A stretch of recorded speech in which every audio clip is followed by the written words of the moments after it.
বিগত সরকারের আমলে হওয়া বিদ্যুৎ কেন্দ্র সংক্রান্ত সকল দেশি বিদেশি চুক্তি পর্যালোচনা করতে আইনি সহায়তার অনুমোদন দেওয়া হয়েছে বলে জানিয়েছে অর্থ উপদেষ্টা সালেউদ্দিন আহমেদ। সচিবালয়ে সরকারি ক্রয় সংক্রান্ত উপদেষ্টা পরিষদের সভা শেষে এই কথা জানান তিনি। এ সময় খাদ্য উপদেষ্টা জানান, খাদ্যের মজুত বাড়াতে সরকারিভাবে 4 লাখ মেট্রিক টন চাল আমদানি করবে সরকার। আগস্ট থেকে খাদ্য বান্ধব কর্মসূচি চালু করা হবে বলে জানিয়েছেন তিনি। বলেন, এবছর এই কর্মসূচির আওতায় 55 লাখ পরিবারকে 30 কেজি করে চাল দেওয়া হবে 6 মাস। আমরা চেষ্টা করছি যেমনি হোক বাজার মূল্য স্থিতিশীল করা। সেখানে আপস অ্যান্ড ডাউনস থাকবে, সব পণ্যের দাম একসাথে কমে যাবে সেটা কোনোদিন সম্ভব না, সব পণ্যের দাম একসাথে বেড়ে যাবে সেটাও কাম্য না।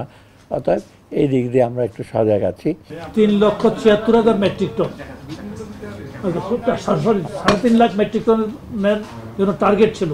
তো বাই দিস টাইম আমরা 26,000 মেট্রিক টন অতিরিক্ত সংগ্রহ করা হয়েছে এবং ধান এবং চালও সংগ্রহ অভিযান 9.5 লাখ টনের মতো চাল সংগ্রহ হয়েছে। 14 লাখ মেট্রিক টনের টার্গেট আছে। আশা করছি আমরা ইনশাল্লাহ কাছাকাছি পৌঁছাতে পারবো।